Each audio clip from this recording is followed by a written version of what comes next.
자, 여러분들 오늘의 1일일지 시작합니다.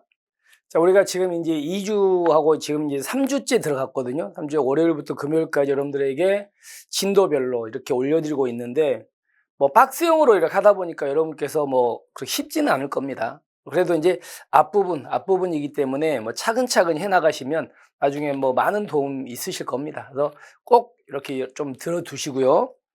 자, 그러면 이제 오늘의 문제 같이 풀어볼게요.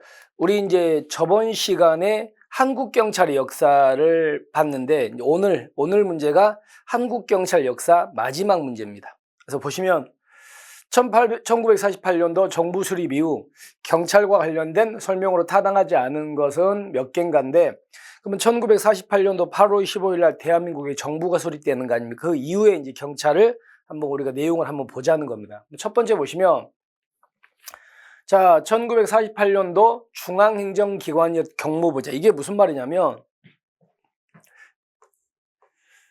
자, 1945년도 10월 21일 날, 우리 저번에 공부했죠. 10월 20일 날 미군정이죠. 미군정에 국방사령부라는 애가 있었죠. 국방사령부 산하에다가 여러 개 국이 있었는데 그 중에 하나가 경무국이었죠. 이 경무국이 만들어진 게 10월 20일 아닙니까? 그런데 이 경무국을 6년도죠. 6년도에 국방사령부하고 대등한 뭘로 승격시킵니까? 경무부로 승격시키죠. 그러니까 국에서 부로 이렇게 올라갔다는 얘기입니다. 그런데 이게 이제 지속됩니다. 지속되다가 미군정이 끝나죠. 그래서 1948년도 8월 15일 날 대한민국 정부가 수립되면서 이제 우리나라가 정부를 조직할 거 아닙니까? 그러면서 이때 여러 가지 과정을 거쳐가지고 국회가 법을 만드는데 그 첫 번째 만드는 1호 법이 바로 정부조직법이죠. 근데 이 정부조직법에서 경찰을 어떻게 짜냐 이거죠. 그래서 이 경무부였던 걸 내무부 있죠. 내무부 밑에 무슨 국입니까? 자, 내무부 밑에 무슨 국으로 격화시킵니까? 치안국으로 격화를 시키는 거 아닙니까? 그러니까 이거는 미군정까지 부였던 게 국으로 확 떨어져 버리는 거죠. 이렇게 경찰을 부에서 국으로 격화시킨 이유가 뭐라고요? 정부조직법을 만들었던 사람들이 주로 일제관리 출신들이라는 겁니다. 그러니까 일본의 과거, 일제강점기를 모방해서 그렇다. 여기까지 여러분들이 기억해 두시면 되겠습니다. 자, 그러면 가보시면 1948년도 중앙행정기관이었던 이 경무부가 내무부 일국인 치안국으로 전락했죠. 그거는 정부조직법 제정에 참여한 구성원이 대부분 일제관리다 보니까 일본 모방해서 그렇다. 네, 그래서 맞는 지문이 되는 거지. 이렇게 해서 구조를 쭉 끌고 좀 정리하시면 되겠습니다. 그 다음에 1950년 이제 6.25가 터지잖아요. 근데 우리 정부에서 그 보도연맹 사건이라고 해가지고 예전에 공산주의 계열 활동했던 사람들을, 그런데 저장했던 사람들을 이제 보도연맹으로 이제 만드는데 이제 북한이 쳐들어오니까 이 사람들이 북한하고 내통할지도 모른다 해가지고 그 보도연맹원들을 다 사살하라 그랬잖아요.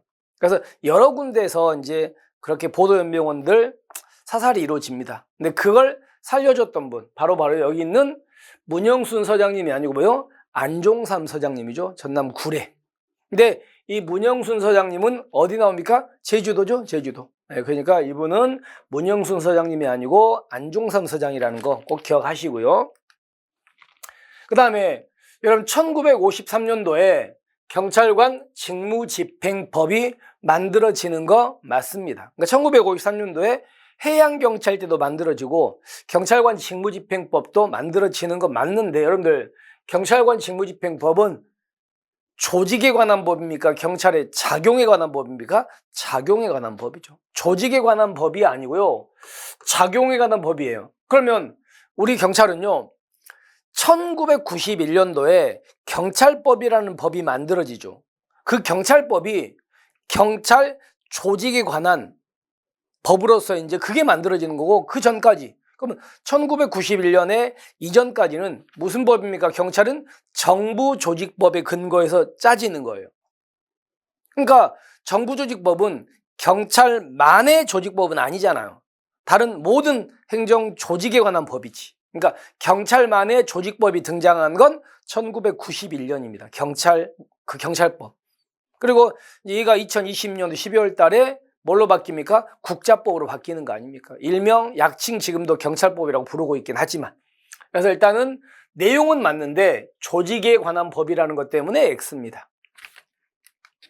그 다음에 1969년도에 경찰 공무원법이 제정된 건 맞아요. 그리고 그때 경정과 경장이라는 계급이 신설된 것도 맞습니다. 그리고 조심할 건 그 당시에 계급정년은 어디부터 계급정년이 도입됩니까? 경감부터죠. 그래서 지금 현재 치안감, 경무관, 총경, 경정 이 4계급만 지금은 계급정년이 있는데 맨 처음에는 경감도 17년 계급정년이 있었거든요. 지금은 없어졌죠. 그래서 이거는 그러니까 경정이 아니고 경감이라는 거 기억하시면 되겠습니다. 잘못됐다. 그 다음에 여러분들 이 당시에 원래는 경찰 업무에 소방 업무가 들어가 있었죠. 근데 이제 이 소방 업무가 민방위본부에 소방으로 넘어갑니다. 넘어가면서 이제 소방 업무는 경찰 업무에서 배제되는 겁니다. 추가되는 게 아니고 잘못됐습니다. 그 다음에 여러분 아까 경찰관 직무집행법이 제정된 건 53년도 아닙니까? 근데 문제는 그 53년도에 지금 여러분들이 알고 있는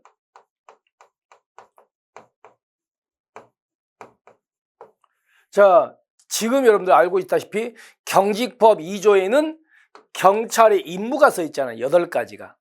아시죠? 근데 이 임무 규정이 1953년도에는 이 임무 규정이 없었어요. 경직법에. 그런데 1차 개정이 이제 1981년도에 1차 개정이 있는데 그때 이 임무 규정이 경직법에 새로 들어옵니다. 그래서 제정 당시에는 직무 범위에 관한 규정이 없었는데 81년도 이렇게 신설돼가지고 직무가 들어온다는 거. 1차 개정 때. 거기까지 기억해 두시면 좋겠습니다. 이거는 그래서 맞는 지문이죠. 그럼 또 하나가 보시면 1991년도 이제 이전에 보세요. 아까 내무부에 치안국이라는 게 있었고요. 그리고 얘가 치안본부로 바뀐 게 언제 바뀝니까? 74년도 12월 24일 날 바뀌거든요. 그리고 얘가 91년도에 뭘로 바뀐다고요? 경찰청으로 이제 바뀝니다. 경찰법 제정에 의해서. 그러면 그리고 그 밑에는 당연히 지방경찰국, 시도경찰국이 있었겠죠. 그리고 여기에 이제 경찰서가 있었다. 근데 얘가 91년도 경찰법 제정으로 얘가 이제 지방경찰청이 되는 거고. 그리고 경찰서는 뭐 그대로 있겠죠. 근데 이전에 91년 이전에 유일하게 관청이니까 자기 이름에 표시권이 있는 기관은 누구밖에 없습니까? 서장밖에 없죠. 그러니까 여기 치안국장, 치안본부장, 시도경찰국장은 보조기관. 그러니까 이 사람들은 내무부 장관의 보조기관. 그리고 이 사람은 시도지사의 보조기관이에요. 자기 이름에 표시권이 없어. 근데 이때 유일하게 관청은 누구밖에 없다고? 서장밖에 없죠. 그래서 서장만은 관청이었다 해가지고 맞는 지문 이렇게 됩니다. 자, 그러면 정리합시다. 기억 맞고요. 자, 니은은 문영순 서장이 아니고 안종삼 서장이고 경직법은 조직법이 아니고 작용에 관한 법이다. 그리고 경공법은 69년도에 만들어지는데 계급정년제가 도입된 건 경감 이상이다. 그리고 소방 업무는 75년도에 추가된 게 아니고 배제된다. 됐죠? 그리고 두 개는 맞다. 이렇게 되겠죠. 됐습니다. 자, 이렇게 해서 우리가 오늘의 문제를 이렇게 마무리하고요. 마무리하고 이제 내일부터는 법학 들어갑니다. 법학 들어가서 내용을 쭉 훑어보겠습니다. 여러분들 오늘 너무 고생하셨고요. 하루 남은 일정 마무리 잘 하시고 우리는 내일 또 찾아뵙겠습니다. 수고하셨습니다.